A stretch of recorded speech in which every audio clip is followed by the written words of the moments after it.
NVIDIA recently released RTX 3050 Ti graphics for laptops, but how does it compare against the higher tier RTX 3060, and is the 3060 worth paying more for? I've compared both laptops in 15 different games at all setting levels, as well as thermals, battery life, content creator workloads, and more to show you what the differences are. I'm using the Core 17 from XMG to do all of this testing fairly. I've got the exact same Tongfeng chassis with the same specs including CPU and memory. Same cooling design, same battery, same everything. The only difference is one has the 3050 Ti while the other has the 3060. These are the differences in specs between these two laptop GPUs. The 3050 Ti has 4 gigs of VRAM while the 3060 has 50% more at 6 gigs. And the 3060 also has 50% more CUDA cores, so quite a big difference. Ultimately, performance will vary based on power limits though, and the 3060 is able to go higher there. Now, the 3060 option of this particular chassis does give us the option to disable Optimus, which will give us a speed boost in games. But unfortunately, the 3050 Ti model does not. So in order to keep things fair, I've decided to run both laptops with Optimus enabled for comparable results. You could argue that this particular chassis does let us disable it, so I should have tested with that, but I'm sure there will also be laptops that have the 3050 Ti that let us disable Optimus. So yeah, just for the sake of an apples to apples comparison, I'm testing both with Optimus on here. I also need to note the power limit differences between these two laptops. Now, it would have been perfect if I had both the 80 watt 3050 Ti and 80 watt 3060, but unfortunately getting things to do perfect comparisons is just very difficult. Both of the laptops that I have here are basically at the maximum range of the power limits for their respective GPU. So basically we're kind of looking at a best case 3050 Ti compared against a best case 3060, which means the 3060 does have higher power limits, and higher power limits does equal better performance. But I think this is still relatively fair, as that's just part of the NVIDIA spec. A lot of 3060s will be max power. Otherwise, both laptops were tested with the same version of Windows, with the same updates installed, with the same NVIDIA drivers, and also with the exact same memory kit. Like, I literally took out the memory from one and used the same memory in the other, so no memory differences. So let's start out by comparing 15 different games at all setting levels. Then afterwards I'll compare things like thermals, battery life, and content creator workloads. And if you get sick of hearing me talk about game benchmarks, then just time travel with those timestamps below. Cyberpunk 2077 was tested with the exact same run through the game on both laptops. I've got the 3050 Ti results shown by the red bars and the 3060 results shown by the purple bars, along with all setting presets the game offers, with lowest down the bottom and highest up top. This game is quite GPU heavy, so unsurprisingly it saw one of the biggest differences out of all titles tested. Ultra settings was reaching 75% higher average FPS on the 3060 and was far more playable. It's not all supermassive gains with the 3060 though. Microsoft Flight Simulator was 24% faster with the 3060 at the highest ultra setting preset. However, the difference gets smaller at lower setting presets, as these are often less GPU heavy. Red Dead Redemption 2, on the other hand, gives us our first look into the limitations of the 3050 Ti. The benchmark can't even run with 4 gigs of VRAM at max settings, so I've got no result from the 3050 Ti there. At high settings though, the 3050 Ti was still close to 60 FPS, but the 3060 was reaching 40% higher average frame rate. Assassin's Creed Valhalla was another that had problems with the lower VRAM on the 3050 Ti.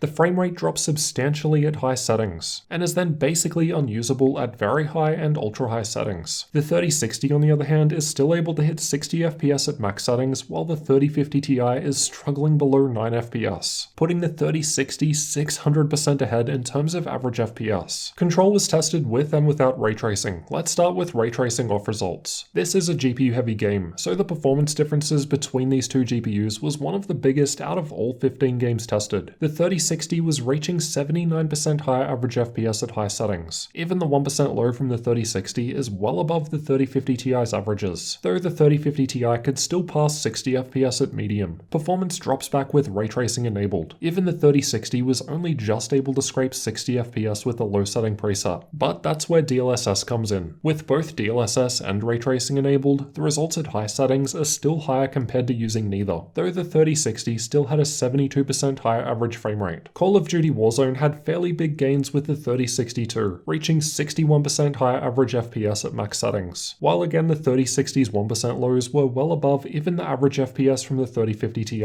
But that said, the 3050 Ti was still definitely playing the game just fine and was easily above 60 FPS, and you could further boost this with DLSS. Watch Dogs Legion was another game where the differences at lower setting presets were much lower compared to higher ones, where we presumably get more GPU heavy. At low settings, for example, the 3060 was just 10% ahead of the 3050 Ti, but then at max settings it's got a 64% lead, quite a massive change. Fortnite was was tested after the recent update that made EPYC settings more GPU heavy, and the 3060 was around 54% faster in terms of average FPS here. Though as this isn't exactly a demanding game, the 3050 Ti is still offering a good experience even with max settings. The differences in Death Stranding still look fairly large. However, the 3060 was just 40% ahead of the 3050 Ti. I mean, that's still quite a big difference, but it's one of the smallest differences seen out of all 15 games that I've tested here. And again, the 3050 Ti is still more than playable. Metro Exodus was reaching 56% higher average FPS with the Extreme preset, but if we instead compare with the RTX preset, the 3060 is instead 42% ahead. The 3050 Ti was actually slightly ahead of the 3060 at low settings, but 3 FPS is margin of error stuff, plus the 1% lows from the 3060 are still much higher. From my understanding, Battlefield 5 loves VRAM, which may explain why at max settings the 3060 was reaching 118% higher average FPS, a massive difference. The differences aren't quite as big at the lower setting presets. The 1% lows at high and medium are very close together for instance, but then at ultra settings, things change dramatically. The Witcher 3 on the other hand had below average gains with the 3060, but again as an older title, the 3050 Ti is still performing fine even with ultra settings. Shadow of the Tomb Raider is again on the older side these days, and still above 60 FPS with the 3050 Ti even with the highest setting preset, though the 3060 was hitting 49% higher average FPS at max settings, while the difference at low settings was just 10%. I've added F1 2020 so that we've got data from a racing game. For some reason the 1% lows on the 3060 at low were consistently lower than medium settings. Otherwise at max the 3060 was reaching 22% higher average FPS, but this was the lowest difference out of all 15 games tested. Rainbow Six Siege also had below average differences. The 3060 was just 31% higher than the 3050 Ti at ultra settings, and again the 3060 was showing strange behavior at lower settings where the 1% lows were down compared to higher presets. I'm not sure what the deal was, but I've seen this in this game with a few laptops now. On average, over all 15 games tested at 1080p with the highest setting preset, the RTX 3060 was almost 91% faster than the RTX 3050 Ti. But we can see Assassin's Creed Valhalla is a massive outlier because the frame rate at max settings on the 3050 Ti was so low as a result of the 4 gigs of VRAM. If you recall, Red Dead Redemption 2 didn't even run on it at max settings due to the VRAM limit. I've actually used high settings instead here just so we'd have a data point. Anyway, if we treat Valhalla as an outlier and remove it from this list, the RTX 3060 is still able to offer more than a 50% boost to average FPS on average in these 14 games. A fairly significant improvement, though as we can see it can vary wildly based on the specific game. If we instead compare lowest setting presets, the RTX 3060 was around 24% faster in the same selection of games. Quite a big difference, as lower settings are often less GPU heavy, so if you're not planning on using higher settings then there's less to gain with the 3060. But that said, as we've just seen, the 3060 can certainly handle modern games at 1080p higher settings, so you might as well enjoy the eye candy. Now let's check out thermals and battery life. The interior of both laptops is the same 62Wh battery and the cooling solution is the same, and both have the same i7-11800H CPU, only the GPU is different. These are the clock speeds that were reported by Hardware Info by running the Heaven GPU benchmark at max settings at 1440p for 30 minutes. Despite the 3060 having higher boost clock speeds on the specs, my 3050 Ti was clocking higher, though it does also have fewer CUDA cores to power. The 3060 was a fair bit warmer compared to the 3050 Ti.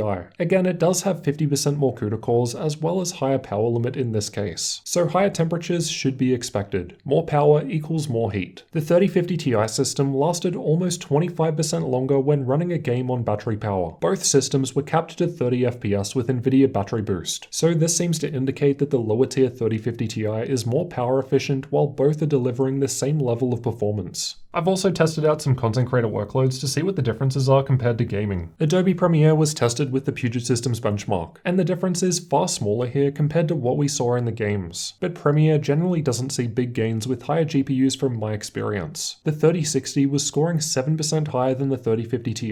The differences were much larger in Blender with CUDA. In the classroom test, the 3060 laptop was completing the task 60% faster with its 50% more CUDA cores, while the shorter BMW test was 67% 15% faster on the 3060. The V-Ray test also saw big gains with the 3060, but again this benchmark is CUDA based and the 3060 does have 50% more CUDA cores, so a 45% higher score on the 3060 isn't too unexpected. Now for price differences. XMG advised me that the 3060 model costs about €170 more including VAT, so without taxes about $170 US.